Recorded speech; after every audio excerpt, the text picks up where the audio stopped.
Sebagai seorang pelajar, tentunya kita harus mengetahui tentang konsep diri, terutama kita harus mengenali diri kita sebelum kita mengenali orang lain.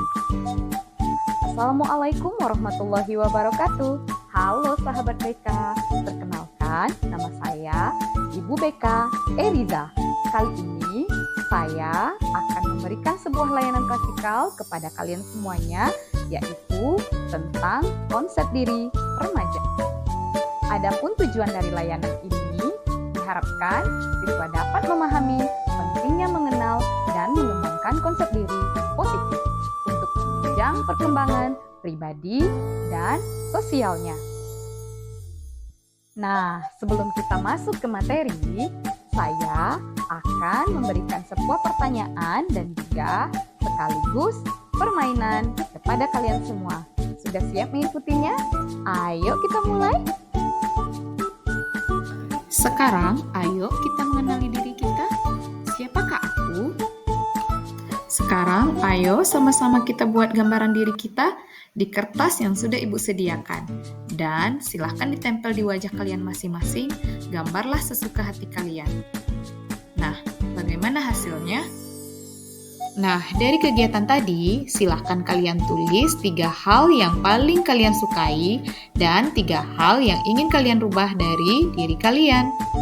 Masing-masing kalian sudah menuliskan dan sekarang mari kita masuk ke materi tentang konsep diri. Sebenarnya, apa sih itu konsep diri? Konsep diri adalah cara seseorang memandang, menilai, dan memahami dirinya sendiri baik dari segi fisik, emosional, sosial, maupun moral. Dengan kata lain, konsep diri merupakan gambaran diri seseorang yang terbentuk melalui pengalaman hidup dan interaksi dengan orang lain. Sedangkan menurut para ahli, yang pertama, menurut Stuart dan juga Suden pada tahun 1998, konsep diri adalah semua ide, pikiran, kepercayaan, dan pendirian yang diketahui individu tentang dirinya dan mempengaruhi hubungan dengan orang lain. Sedangkan menurut Hallock pada tahun 1990, konsep diri adalah gambaran mental seseorang tentang dirinya sendiri, termasuk perasaan, penilaian, dan sikap terhadap dirinya. Nah, adapun ciri-ciri konsep diri itu terdiri dari 2. Ada konsep diri positif dan juga ada konsep diri negatif. Konsep diri positif terdiri dari yang pertama, menerima diri apa adanya termasuk kelebihan dan kekurangan. Percaya diri terhadap kemampuan yang dimiliki. Berpikir realistis terhadap keinginan dan cita-cita. Mampu menghargai diri sendiri. Tidak mudah putus asa ketika menghadapi kegagalan. Sedangkan konsep diri negatif, yang pertama, tidak yakin pada kemampuan dirinya.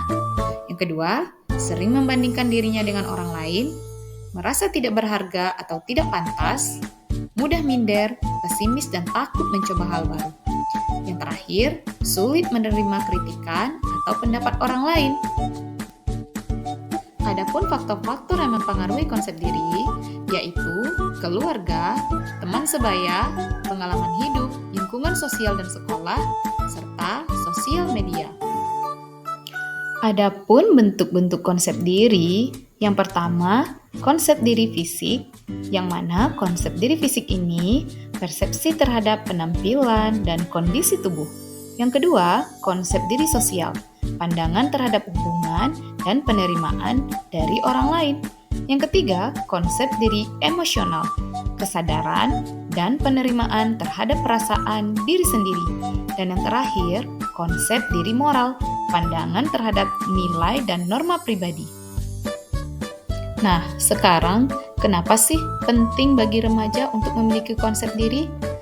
Bagi remaja yang memiliki konsep diri positif, pasti akan yang pertama, lebih mudah beradaptasi di lingkungan sosial.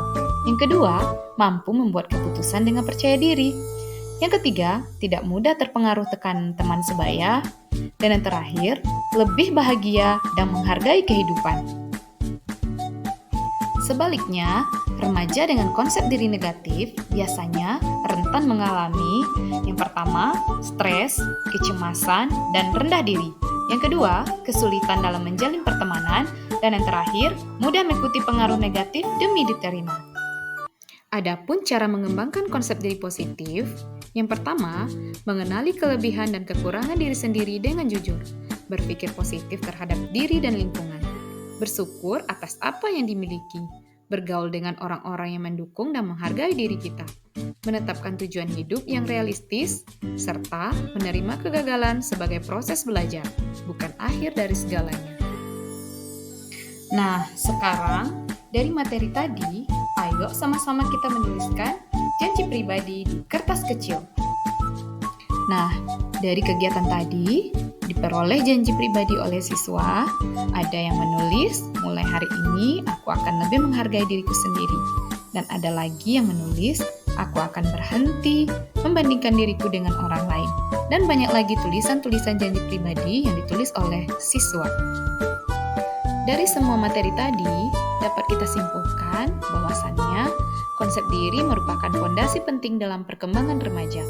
Remaja yang mengenal dan menerima dirinya dengan baik akan tumbuh menjadi pribadi yang percaya diri, tangguh, dan berkarakter positif. Sebaliknya, konsep diri yang negatif dapat menghambat perkembangan pribadi dan sosialnya. Demikian materi hari ini. Sampai berjumpa di materi berikutnya. Wassalamualaikum warahmatullahi wabarakatuh.